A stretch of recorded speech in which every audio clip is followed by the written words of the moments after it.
Hello class 10 students, कैसे हैं आप लोग? I welcome you to the platform of इन्फिडिविजन.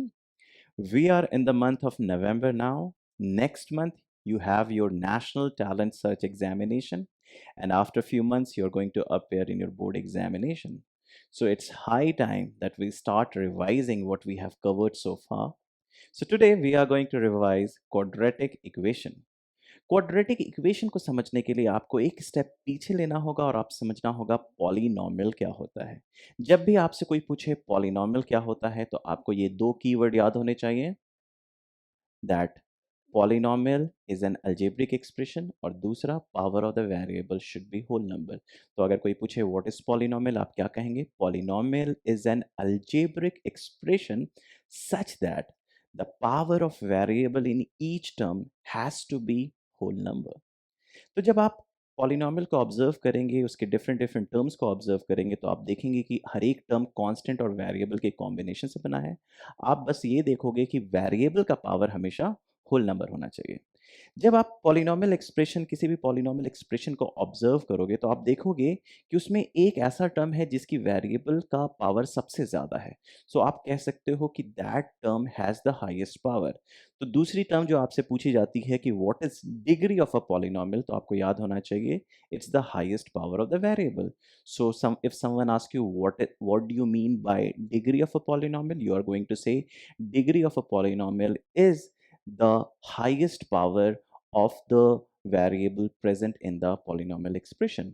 अब आपसे तीसरा सवाल जो पूछा जा सकता है वो कि मिनिमम वैल्यू ऑफ डिग्रीज क्या हो सकती है. जैसा कि आपको पता है पावर होल नंबर है तो होल नंबर शुरू होता है जीरो से, तो मिनिमम डिग्री हो सकती है जीरो, फिर हो सकती है वन, फिर हो सकती है टू, फिर हो सकती है three, four and so on.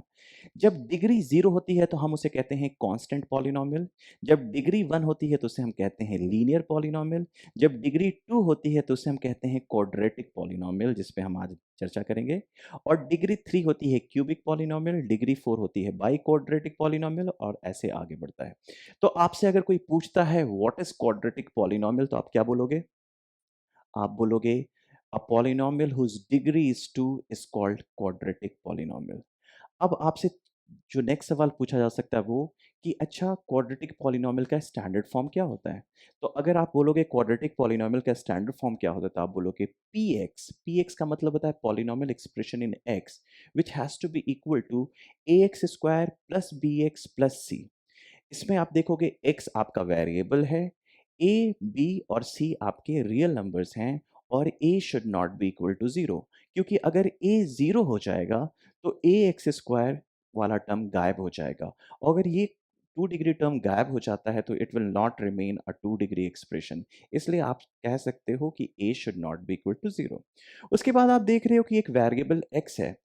कभी कभी आप देखते हो कि y is equal to p x लिखा होता है, तो कहीं ना कहीं x आपका एक वेरिएबल है तो y भी दूसरा वेरिएबल है. x को हम कहते हैं इंडिपेंडेंट वेरिएबल और y को कहते हैं हम डिपेंडेंट वेरिएबल. तो आप देख सकते हो कि इंडिपेंडेंट वेरिएबल का मतलब है कि x वैल्यूज अपने हिसाब से लेता है irrespective of what y is, but y की वैल्यू डिपेंड करती है x पे, that is y y is called a dependent variable. अब आप x की वैल्यू कुछ भी डालोगे उसके कॉरस्पॉन्डिंग y आएगा. तो x की वैल्यू को आप इनपुट की तरह भी समझते हो और ये पूरे एक्सप्रेशन की वैल्यू जिसको हम y से डिनोट करते हैं उसको आप आउटपुट की तरह समझ सकते हो. तो आपसे जो नेक्स्ट सवाल पूछा जाता है वो पूछा जाता है what is the zero of a polynomial और जीरोस ऑफ अ पॉलिनॉमियल. तो आप देखोगे कि कुछ कुछ इनपुट्स पे, कुछ वैल्यूज ऑफ इनपुट्स पे आप देखोगे आपका आउटपुट जीरो हो गया. तो जब जब आपकी इनपुट किसी इनपुट के आपका आउटपुट जीरो हो जाए तो आप कहते हैं those input values are the zeros of the polynomial. तो अगर आपसे कोई पूछता है what do you mean by zeros of a polynomial, तो आप क्या कहोगे? If p of alpha is equal to zero then alpha is the zero of that polynomial. इसका मतलब है आपने एक्सप्रेशन में x के बदले अल्फा डाल दिया और जो आउटपुट निकल के आया वो जीरो आया, तो अल्फा को हम क्या कहेंगे? Zeros of a polynomial. उसके बाद एक और चीज़ आपने पॉलिनॉमियल में पढ़ी थी, वो है फैक्टर थ्योरम। फैक्टर थ्योरम को समझने के लिए आप नंबर का भी एग्जाम्पल ले सकते हो।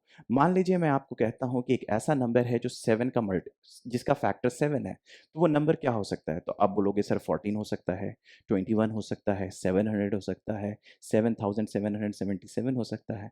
तो ऐसे करके आप infinite number of numbers mention कर सकते हो जो 7 का मल्टीपल हो। तो आप उसको अगर स्टैंडर्ड फॉर्म में लिखने की कोशिश करोगे तो that number can be represent as 7 into some positive integer. You can say number is 7k. Same logic हम फैक्टर थ्योरम का पॉलिनोमियल भी लगाते हैं कि अगर मैं कहूं कि कोई polynomial expression x minus to से डिविजिबल है, और यह हम ये कह सकते हैं कि x minus two is a factor of the polynomial px, तो इसका मतलब क्या हुआ? मैं px को लिख सकता हूं x minus two into some polynomial. px is x minus two into some polynomial. अब मैं कह रहा हूं कि अगर मैं x की वैल्यू 2 पुट कर दूं इस पॉलिनोमियल में, मतलब p ऑफ 2 निकालूं, तो x माइनस टू के बदले क्या आएगा? 2 माइनस टू। 2 माइनस टू क्या होता है? 0। 0 इंटू एनीथिंग क्या बन जाता है? 0, राइट? तो आप कह सकते हो कि if x minus alpha is a factor of px, then p alpha is equal to 0 and vice versa। मतलब अगर कोई कहता है p of alpha is 0, इसका क्या मतलब है? इसका मतलब है x minus alpha is a factor of px। उसी तरीके से सेम कॉन्सेप्ट जो हमने जीरोस ऑफ पॉलिनोमियल पढ़ा और फैक्टर थ्योरम पढ़ा, वो हम अप्लाई कर देंगे क्वाड्रेटिक पॉलिनोमियल के लिए। तो अगर मैं कहता हूं क्वाड्रेटिक पॉलिनोमियल है px is ax square plus bx plus c and alpha and beta are zeros, मतलब अल्फा पुट करोगे तो ये बन जाएगा a alpha square plus b alpha plus c, वो इवेंचुअली क्या बन रहा है? 0। वैसे ही अगर आप बीटा पुट करोगे तो बन जाएगा a beta square plus b beta plus c, eventually क्या बन जाएगा? 0। तो आप कह सकते हैं alpha and beta are zeros of this polynomial. इसका मतलब क्या है? p of alpha is 0 and p of beta is 0।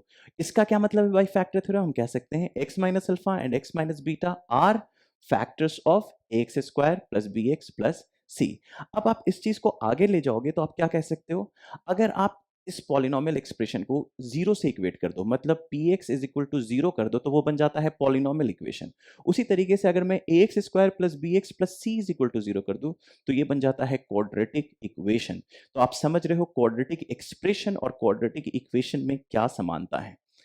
और आप देख सकते हो कि हमने अभी भी देखा कि अल्फा और बीटा इसके जीरोस हैं, तो p ऑफ अल्फा और p ऑफ बीटा इसके जीरो होंगे। तो मतलब मैं अगर x को अल्फा पुट कर दूं तो ये इक्वेशन सेटिस्फाई हो रहा है, और x को मैं बीटा पुट कर दूं तो भी इक्वेशन सेटिस्फाई हो रहा है। तो आप कह सकते हो p of alpha and p of beta is 0। इसका मतलब क्या हुआ? इसका मतलब हुआ ax square plus bx plus c equal 0 is satisfied by x is equal to alpha and x is equal to beta, which means alpha and beta are the roots of the given quadratic equation. देखिए polynomial expression में alpha beta का नाम था zeros, और quadratic equation में इसका नाम है roots of the quadratic equation. तो किसी भी पॉलिनोमियल इक्वेशन या किसी भी इक्वेशन को कोई particular values of x satisfy करती है तो उसे हम कहते हैं रूट्स ऑफ दैट इक्वेशन। आगे बढ़ते हैं। अब आप देखो, जैसा कि आपको पता है कि ax square plus b x plus c को आप जैसे पॉलिनोमियल एक्सप्रेशन देखे थे x square plus b x plus c, आपको पता है अल्फा बीटा उसके जीरोस थे, तो आपको पता था एक्स माइनस अल्फा और एक्स माइनस बीटा फैक्टर है। तो अगर मैं लेफ्ट हैंड साइड को फैक्टराइज करने की कोशिश करूं तो मैं देख सकता हूं कि x square plus b x plus c can be broken as x minus alpha into x minus beta. इसकी डिग्री क्या है? 2। एक्स माइनस अल्फा की डिग्री क्या है? 1। और एक्स माइनस बीटा की डिग्री क्या है? 1। तो x minus alpha into x minus beta एक क्वाड्रेटिक एक्सप्रेशन बनेगा, लेकिन उसके लीडिंग कोफिशिएंट क्या होंगे? X square, that is 1। तो अगर मैं x minus alpha into x minus beta करूं तो कोफिशिएंट ऑफ एक्स स्क्वायर 1 होता है, लेकिन यहाँ पे कोफिशिएंट ऑफ स्क्वायर क्या है? X square. तो मुझे बैलेंस करने के लिए क्या करना पड़ेगा? a से मल्टीप्लाई करना पड़ेगा। तो मैंने a x square plus b x plus c को कैसे फैक्टराइज कर दिया? मैंने कह दिया a into x minus alpha into x minus beta equals 0। अब देखिए, मैं अगर a into x minus alpha और एक्स माइनस बीटा को एक्सपैंड कर दूं तो देखिए क्या आएगा? A x square minus A into alpha plus beta x plus a into alpha beta equal 0। इतना मल्टीप्लीकेशन आई एम श्योर आपको आता है। जब आप इस पिंक इक्वेशन को येलो इक्वेशन से कंपेयर करेंगे, since both the equations are same, तो आप देख सकते हैं ए एक्स स्क्वायर और ए एक्स स्क्वायर तो सेम है। आप बी को कंपेयर करेंगे माइनस ए इंटू अल्फा प्लस बीटा, और सी को देखेंगे ए इंटू अल्फा बीटा, तो आप क्या कह सकते हैं? आप कह सकते हैं alpha plus beta equals minus b by a, और क्या कह सकते हैं, alpha into beta equals c by a, जो आपने पढ़ा है sum of roots and product of roots. ये बहुत ही इंपॉर्टेंट है। आपको पता है अगर आपसे कोई पूछता है if alpha and beta are the roots of a quadratic equation a x square plus b x plus c equal zero, तो सम ऑफ रूट्स क्या होगा, तो आप बोलोगे alpha plus beta equals minus b by a. B क्या है, coefficient of x, ए क्या है, कोफिशिएंट ऑफ एक्स स्क्वायर। उसी तरीके से आपसे कोई पूछेगा what is product of roots, तो आप बोलोगे alpha into beta equals c by ए। सी क्या है, द कांस्टेंट टर्म, और ए क्या है, कोफिशिएंट ऑफ एक्स स्क्वायर। तो आपको ये ध्यान में रखना है, instead of remembering it as minus b by a, you have to remember minus coefficient of x upon constant and constant upon coefficient of x square, and alpha into beta के लिए आपको समझना है constant upon coefficient of x square. आगे बढ़ते हैं। अब मुझे जो हमारे पास जो चैलेंज है वो ये है कि क्या मैं अल्फा और बीटा निकाल सकता हूं अगर मुझे अल्फा प्लस बीटा और अल्फा इंटू बीटा मिल गया, मतलब मुझे सम मिल चुका है, मुझे प्रोडक्ट मिल चुका है, क्या मैं अल्फा बीटा निकाल सकता हूं?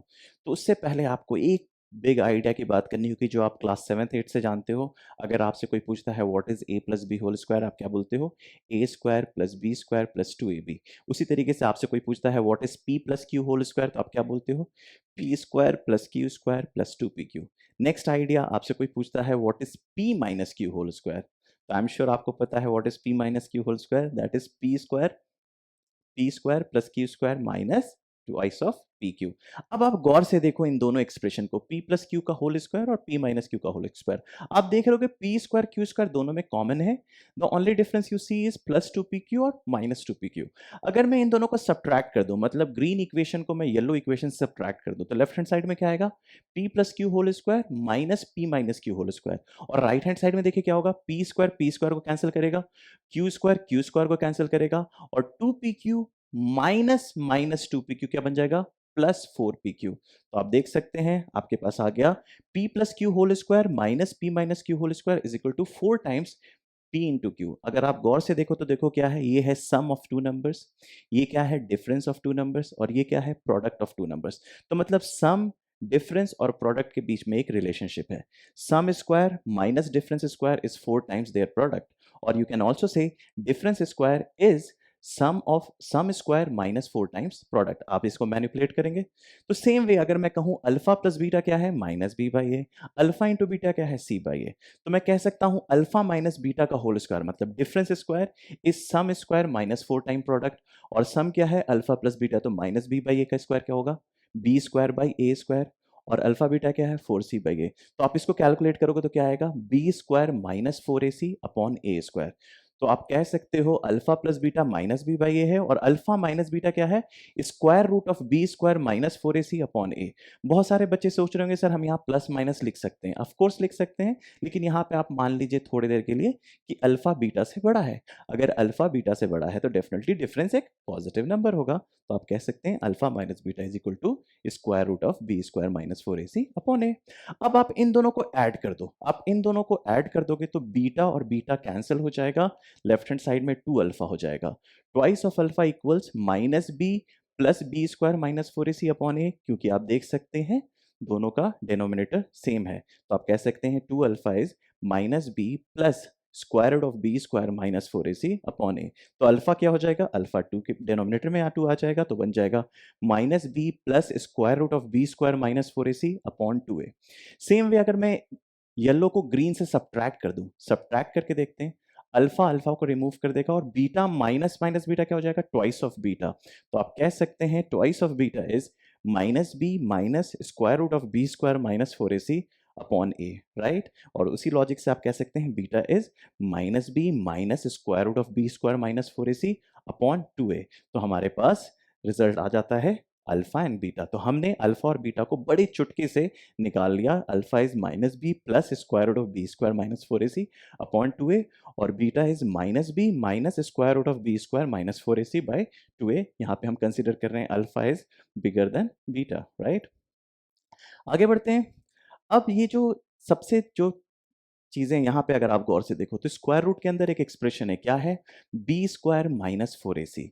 बी स्क्वायर एक पॉजिटिव नंबर है, 4ac एक ऐसा नंबर भी हो सकता है जो बी स्क्वायर से बड़ा हो, अगर उससे बड़ा हो जाएगा तो नेगेटिव हो जाएगा, और स्क्वायर रूट में नेगेटिव हो जाता है तो वहाँ पे प्रॉब्लम हो जाता है, क्योंकि हम नेगेटिव रियल नंबर का स्क्वायर रूट नहीं निकाल सकते हैं, राइट? क्योंकि there is no real number whose square is a negative number, right? इस लॉजिक को लेते हुए हम ये कहेंगे, हम जो एक्सप्रेशन है b square minus four a c, where b is coefficient of x, a is coefficient of x square और सी इज कांस्टेंट। तो जब आप इस एक्सप्रेशन को देखते हैं B square minus four a सी, आप इसको कहते हैं डिस्क्रिमिनेंट। क्या कहते हैं? डिस्क्रिमिनेंट, जिसको डिनोट करते हैं कैपिटल डी से। अब डिस्क्रिमिनेंट एक नंबर है, क्योंकि ये तीनों कांस्टेंट है। ये नंबर कुछ भी हो सकता है, एक पॉजिटिव भी हो सकता है, जीरो भी हो सकता है और नेगेटिव भी हो सकता है। फोर ए सी अगर बी स्क्वायर से छोटा है तो ये पॉजिटिव नंबर है, four a C B square के बराबर है तो ये जीरो है, और फोर ए सी अगर बी स्क्वायर से बड़ा हो गया तो ये नेगेटिव नंबर होगा। तो अगर मान लीजिए ये एक पॉजिटिव नंबर है, तो आप देख सकते हो अल्फा क्या होगा, minus b plus root d by two a, beta is minus b minus root d by two a. तो आप कह सकते हैं alpha is not equal to beta. इसका मतलब क्या है? Distinct and real roots. तो जब भी डिस्क्रिमिनेंट ग्रेटर देन जीरो हो तो आप कहेंगे two distinct and real roots exist. जैसे ही कोई बोलेगा डिस्क्रिमिनेंट अगर जीरो है, अगर बी स्क्वायर माइनस फोर से जीरो हो जाएगा तो स्क्वायर रूट के अंदर क्या आ जाएगा? जीरो। स्क्वायर रूट के अंदर क्या आ जाएगा? जीरो। तो अल्फा बीटा क्या हो जाएगा? Minus b by two a, and दोनों क्या बन गया? Alpha is equal to beta. तो आप कह सकते हो जब डिस्क्रिमिनेंट जीरो है तो अल्फा और बीटा क्या है? Minus b by two a which is equal. तो आप कह सकते हो टू इक्वल रूट्स। तो डिस्क्रिमिनेंट अगर पॉजिटिव है तो two distinct and real roots, और डिस्क्रिमिनेंट अगर जीरो है तो टू इक्वल रूट्स। और जब डिस्क्रिमिनेंट नेगेटिव हो तो आप ऐसा कोई भी नंबर नहीं बता सकते रियल नंबर जिसमें जिसका स्क्वायर एक नेगेटिव नंबर हो, तो आप नेगेटिव नंबर का स्क्वायर रूट भी नहीं निकाल सकते। तो आप कह सकते हो नो रियल रूट। जब हम कॉम्प्लेक्स नंबर पढ़ेंगे तो इस चीज को और अच्छे से समझेंगे, लेकिन वो आपके हायर क्लास में है। उसके बाद जो लास्ट सेक्शन है आपका क्वाड्रेटिक इक्वेशन का, जो आपको ध्यान में रखना है, वो है solving quadratic equation by a perfect square method. तो क्या है? Completing the square. Completing the square समझने से पहले अक्सर आप बच्चे इसमें थोड़े से कंफ्यूज हो जाते हैं, क्योंकि इसकी यूज नहीं समझ पाते हैं। लेकिन अगर आप गौर से देखो, मान लो आप क्लास 8th और 9th में हो, आपने क्वाड्रेटिक इक्वेशन नाम की कोई चीज सुनी ही नहीं, और आपसे अगर मैं पूछूं x square is equal to 25, तो एक्स की वैल्यू क्या होगी? तो कोई भी बच्चा सोच के बता देगा 5 का स्क्वायर 25 होता है, और माइनस 5 का स्क्वायर भी 25 होता है। तो वो बोलेगा sir x is plus minus 5। उसी तरीके से आप पूछोगे sir x square is equal to 3 है, तो इसका एक्स की वैल्यू क्या होगी? तो आप बोल सकते हो x is plus root three and x also is minus root three. Same way अगर मैं आपको बोलूं एक्स माइनस वन का whole square is equal to 9, क्या मैं बोल रहा हूँ? एक्स माइनस वन का whole square is equal to 9, तो आप कह सकते हो x minus one is equal to plus minus three. आप कह सकते हो x minus one is equal to plus minus three, तो एक्स क्या हो गया? वन प्लस माइनस थ्री, मतलब फोर और माइनस टू। तो इस तरीके से आप समझ रहे हो कि अगर मैं a x square plus b x plus c को एक परफेक्ट स्क्वायर बना दूं, तो हमारा सॉल्व करने का तरीका है इतने सारे फॉर्मूले को करने की जरूरत नहीं होगी, और हम तुरंत आंसर निकाल देंगे। तो आइए देखते हैं क्या है। स्क्वायर को समझने से पहले फिर से हम बात करेंगे ए प्लस बी का होल स्क्वायर। यहाँ पे मैंने पी प्लस क्यू का होल स्क्वायर लिया है। आप देख सकते हो लेफ्ट हैंड साइड अनडिस्प्यूटेड है कि एक परफेक्ट स्क्वायर है, पी प्लस क्यू का होल स्क्वायर। राइट साइड में आप देखोगे आपके पास तीन टर्म्स हैं, एक है पी स्क्वायर, दूसरा है क्यू स्क्वायर, और बीच में है twice of p Q. P square एक परफेक्ट स्क्वायर है, क्यू स्क्वायर भी एक परफेक्ट स्क्वायर है, और टू पी की पी स्क्वायर का ही स्क्वायर रूट यहाँ पे दिख रहा है, और क्यू स्क्वायर का भी स्क्वायर रूट यहाँ पे दिख रहा है, और उन दोनों का प्रोडक्ट ट्वाइस हो रहा है। तो इस लॉजिक को समझने में आपको समझना होगा कि जब हम a x square plus b x plus c को परफेक्ट स्क्वायर बनाना है, हमें क्या करना है? A x square plus b x plus c को परफेक्ट स्क्वायर बनाना है। तो सबसे पहले हमें क्या करना पड़ेगा? हमें पहले एक टर्म को तो परफेक्ट स्क्वायर बना लूं। तो अगर मैं इन तीनों को देखूं, ए एक्स स्क्वायर बी एक्स और सी में, तो पोटेंशियल किसको है परफेक्ट स्क्वायर बनाने का? ए एक्स स्क्वायर को। तो मैं क्या करूंगा? पूरे एक्सप्रेशन को ए से डिवाइड करूंगा। ए से डिवाइड क्यों कर सकता हूं? क्योंकि ए एक नॉट इक्वल जीरो नंबर है, मतलब a can not be equal to zero. तो अगर ये जीरो नंबर, अगर ए जीरो नहीं हुआ है, तो हम एक उस नंबर से पूरे एक्सप्रेशन को डिवाइड कर सकते हैं। तो हमने सेफली पूरे एक्सप्रेशन को डिवाइड कर दिया। तो ए एक्स स्क्वायर क्या बन गया? X square. बी क्या बन गया? B by a into x plus c by a. तो पहला स्टेप हमारा क्लियर हुआ कि हमने a x square plus b x plus c में एक टर्म को परफेक्ट स्क्वायर बना लिया। अब दूसरी चीज जो हमारे को चाहिए कि आप याद करो पी प्लस क्यू का होल स्क्वायर क्या था? P square plus two p Q. तो मतलब टू लाना होगा, तो मैंने यहाँ पे टू ले आए, और b अपॉन ए को बैलेंस आउट करने के लिए मैंने क्या कर दिया? b upon two a x plus c by a. अभी तक इक्वेशन में कोई चेंज नहीं लाया है, सेम एज इट इज, बस ए से डिवाइड किया था और यहाँ पे 2 लिख दिया, तो यहाँ पे मैंने बी बाई टू ए लिख दिया। तो अगर आप देखोगे तो पी मिल गया है, पी स्क्वायर मिल गया है, पी मिल गया है, क्यू मिल गया है, टू मिल गया है, तो मिसिंग क्या है, क्यू स्क्वायर। तो अब मुझे क्यू स्क्वायर लाना होगा। क्यू क्या है, बी बाई टू ए। तो मैंने दोनों side B by two a का स्क्वायर कर दिया। तो अब देखो क्या आ गया, x square plus twice of b by two a into x plus b by two a का whole square plus c by a is equal to b by two a का होल स्क्वायर। मैंने दोनों side क्यों add किया, क्योंकि equation में जो चीज आप राइट हैंड साइड में ऐड करते हो वही चीज लेफ्ट हैंड साइड में ऐड करो, तो कोई मैथमेटिकल मिस्टेक नहीं होगा, बैलेंस नहीं बिगड़ेगा। तो आप देख सकते हो x square plus twice of b by two a into x plus b by two a का whole square plus c by a is equal to b by two a का होल स्क्वायर। अब हम left hand side को perfect square बनाने के लिए सी by ए को right hand side में लेंगे। तो जब हम सी बाई ए को राइट हैंड साइड में ले गए तो देखिए क्या आया, x square plus twice of b by two a into x plus b by two a का whole square equals b by two a का whole square minus c by a. अब गौर से देखिए लेफ्ट हैंड साइड हमारा एक perfect square बन चुका है और राइट हैंड साइड देखिए क्या है, राइट हैंड साइड एक नंबर है बी बाई टू ए का whole square minus c by a. इसको सॉल्व करेंगे तो क्या आएगा, b square minus four a c by four a square. तो आप देख सकते हो x plus b by two a का होल स्क्वायर, क्योंकि क्या है ये, x square plus twice of b by two x plus b by two, तो मैंने पी प्लस क्यू का होल स्क्वायर के कॉन्सेप्ट में डाल दिया, तो ये बन गया x plus b by two a का whole square. Right hand side में आपके पास आया b square minus four a c by four a square. उसके बाद आप क्या कर सकते हो, आप इसका स्क्वायर रूट ले लोगे तो x plus b by two a equals plus minus under root b square minus four a c upon four a square का स्क्वायर रूट। अब देखिए क्या होगा, अगर इसको सॉल्व करेंगे तो फोर ए स्क्वायर का स्क्वायर रूट क्या होता है, टू ए, और b square minus four a c square root में ही रहेगा। तो आप कह सकते हो x is equal to minus b plus minus under root b square minus four a c upon two a. This is what you need to know about quadratic equation, which will help you sell perfectly in your national talent search examination as well as board examination. तो बच्चों अब क्या करना है, आपको अपनी computer screen बंद करनी है, आपको 5-10 मिनट का ब्रेक लेना है, फिर उसके बाद आपको अपने स्टडी टेबल पे बैठना है, आपको अपनी सारी टेक्स्ट बुक, नोटबुक और कंप्यूटर, मोबाइल सब बंद करके अलग करना है। आपको एक क्लीन शीट ऑफ पेपर लेना है, पेन पेंसिल लेना है और सारी आइडियाज़, सारी बिग आइडियाज़ जो हमने क्वाड्रेटिक इक्वेशन में भी बात की है, वो लिखनी शुरू कर देनी है। कहाँ से, पॉलिनोमियल से, फिर zeros of a degree of a polynomial, फिर ज़ीरोज़ ऑफ अ पॉलिनोमियल, फिर फैक्टर थ्योरम, फिर क्वाड्रेटिक पॉलिनोमियल, फिर फैक्टराइज करना है, अल्फा एंड बीटा रूट्स निकालना है, sum of roots, product of roots, alpha beta, फिर उसके बाद nature of root, discriminant, positive है तो क्या, जीरो है तो क्या, नेगेटिव है तो क्या, और उसके बाद solving it by perfect square. तो आई एम श्योर आप इसको अभी करोगे।